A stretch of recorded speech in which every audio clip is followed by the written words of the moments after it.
Call the Park O&M committee meeting to order. We have a motion approving the minutes of the last meeting. Supervisor Kenny, seconded by Supervisor Dickinson. All in favor? Aye. Opposed? Carried. Okay, the new business, Park and Festival Space update. Jeff.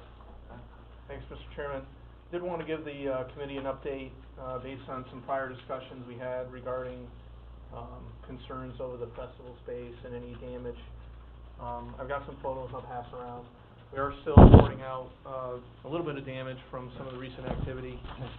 You'll see in the photos largely nice green lawn area in the festival space, but there are some areas of dead grass. One we think was from a vendor grease spill, and then the other we think is from animals. From animal urine kind of browning out the grass. So we're still sorting through any required repairs on that grass area. Largely though, the festival space held up well to the vehicle traffic. The festival space, as you know, that inner round circle has a fiber reinforcing in the soils that is made to resist compaction from vehicle traffic. And that seems to have functioned well for this first round of events. And if there is any damage that needs to be repaired, we can use the liquidated damages for the delay in the sod contract? Yes, if there's any major repair work, I think the stuff that's there now is relatively minor. Yeah. We might be able to do that either with county or village forces and use some of those funds for materials. Mm-hmm. Okay. And other than that, the park is well underway with the village contracts for the park construction. So if you've been by the site recently, you'll notice quite a bit of grading has occurred, and work has begun on the main park features outside the festival space. Yeah, it's really looking good. If you haven't been up there and you should take a ride up. Yes, Peter. I did attend Sunday. Stony Creek Band was there. Some of Supervisor Dickinson's hippie friends were in from Woodstock, I think. They were a little bit older than they were a couple of years ago. They said to say hello. Happens to the best of us. The turf looked great, though. I was frankly surprised. But it looked very, very good. It's a great venue. It's going to work well. Great. Okay. At this point, Mayor, would you want to talk about what we talked about yesterday in the PMEC meeting about the need for fencing? Yeah. Well, the first two events were the Shriners Circus did not do well. I'll talk about that a little bit later. As you remember, it rained heavily the first day. We had difficulty setting them up because of the grass. Actually had to move the tent, so we actually missed the first performance. And then the second, it rained heavily. But the music festival was extremely successful. I've got some photographs here for the committee so you can see the setup. The attendance was a little over 3,000. The promoter has already asked to reserve dates for next year and also for another weekend early in the spring. What we did find out was that we need a fence badly. We borrowed a fence from Americade and set it up around the perimeter, which was very labor intensive, and we need a stage.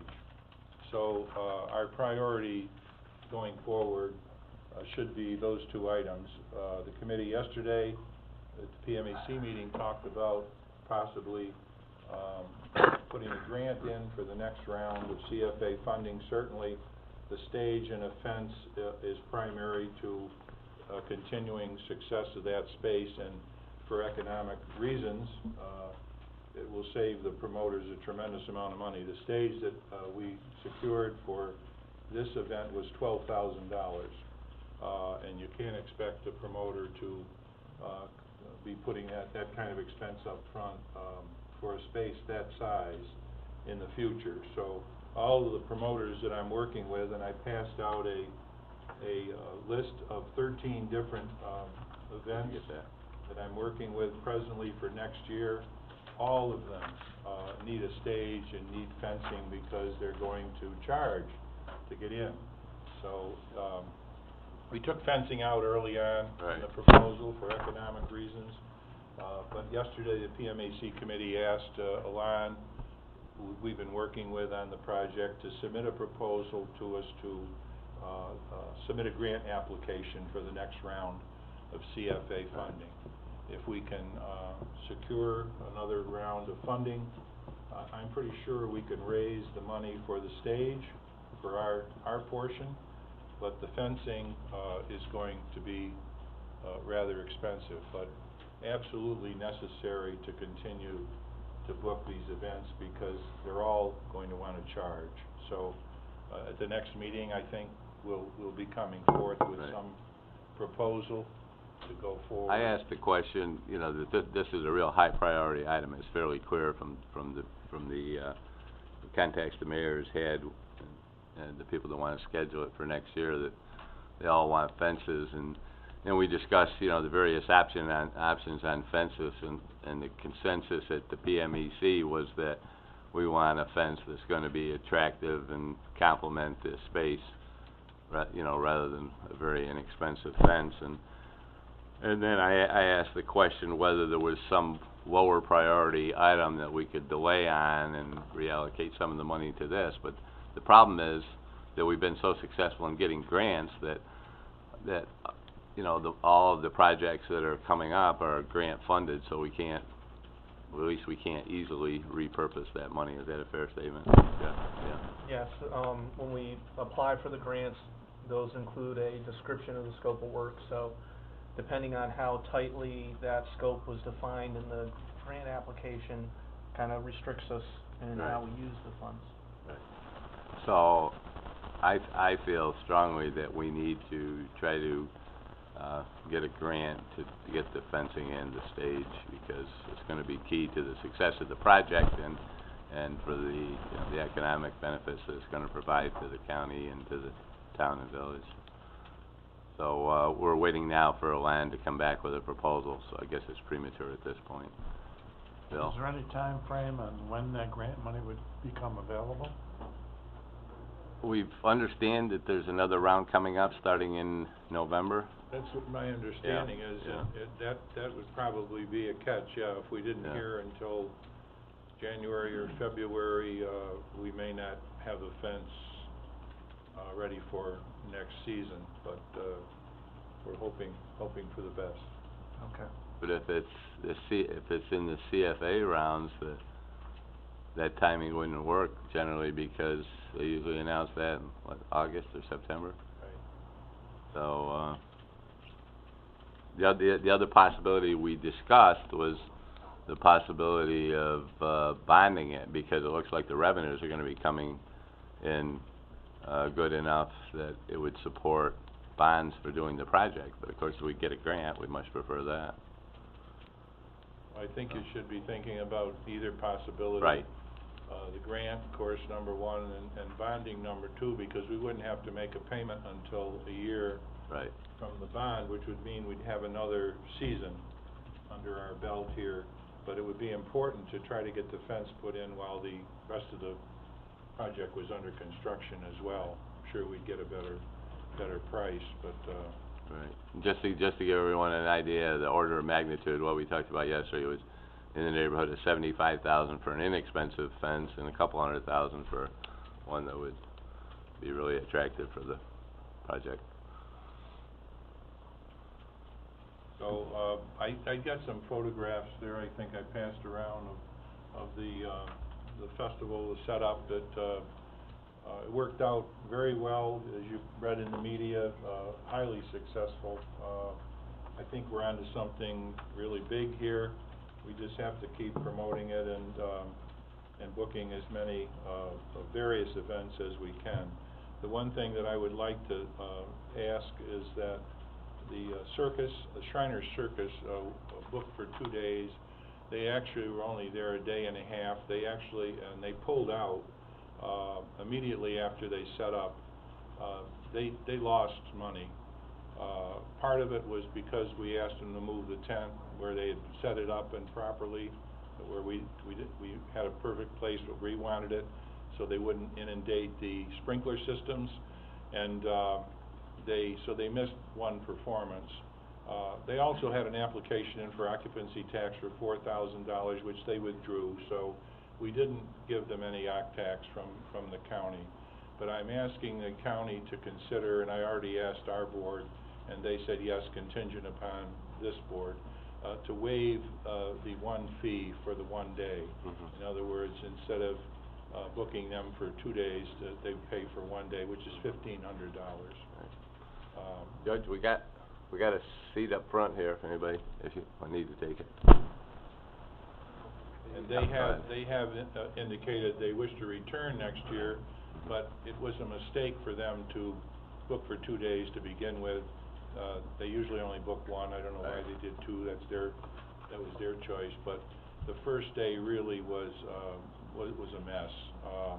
And some of it was because we made them move some things, and some of it was their own fault. But as you know, they admit all children free. They're the Shriners. They did lose money, and I would like the board to consider reducing the fee to 1 day, which would be $1,500. Okay. I'll Motion? make that into a motion. Okay, motion by Supervisor Kenny, second by Supervisor Dickinson. Any further discussion? Hearing none, all in favor? Aye. Aye, opposed? Thank you Carried. very much. That's all I have. Okay. Okay, Village of Lake George maintenance proposal. Okay, on the back page of the agenda is a proposal that we've received and discussed with the mayor and with Dave Harrington. I guess I'll let the mayor present anything he wants to, but this is kind of an initial glance at what our anticipated maintenance costs would be, and the village has offered, or proposed that they would take that burden on, and this would be based on, you know, the park being fully functioning and operating. This includes the parking lot as well, in case you're... Okay, so we would have to separate that out because that'd be paid out of the general fund, and this is out of the project, the festival Yeah, space. the parking lot fees are coming in within a couple $1,000s of what we projected, maybe even more. So when they enlarge the parking lot, I'm sure that that's going to be highly successful as well. But this gives the village the responsibility to mow, trim, plant, and other duties related to the entire park, collecting and disposal of rubbish, cleaning and maintaining the restrooms, a daily inspection and supervision of the park. What it calls for is one attendant 7 days a week from May 1st to Columbus Day, 8 a.m. in the morning until 10 p.m. at night. And then it calls for at least once daily a complete cleaning of the restrooms, and once weekly landscaping crew going over there to do whatever is necessary. This festival space rentals would be separate. Anything that we need to do to take care of the folks that come to the festival space would be billed at a different on a different time. But this is what we're projecting for the first year, and we'd like to sit down at the end of the first full year and evaluate this. So I'm not anticipating this being in place for next summer because the park won't be finished probably until sometime in September, but there will be some partial maintenance required. Right, so we'll just continue until it's fully in operation the way we have been. Right. Okay. Any questions, comments? Okay, if not, any other new business, Jeff? No, old business, referral, park maintenance schedule and budget, that's what we just did. So I guess that's it. Privilege of the floor? Yes, sir. Mr. Chairman, this is not relevant to the agenda items, but just as so everybody knows, we have a much larger crowd here than anticipated today, so what we will be doing is moving that one table out in between meetings here and bringing in some more chairs in the back, so we'll have certainly plenty of chairs for everybody. And then certainly any supervisor, whether you're on the committee or not, if you'd like to sit at the table, that would also help to with the spacing. but we are working on that. We'll have that adjusted for the next committee meeting. Okay. So for the park O and M, I think that concludes the agenda. Motion to adjourn. Made, seconded, all in favor? Aye. I didn't get any notice about your PMEC meeting. Notice of your PMEC meeting. Yeah. Fence and state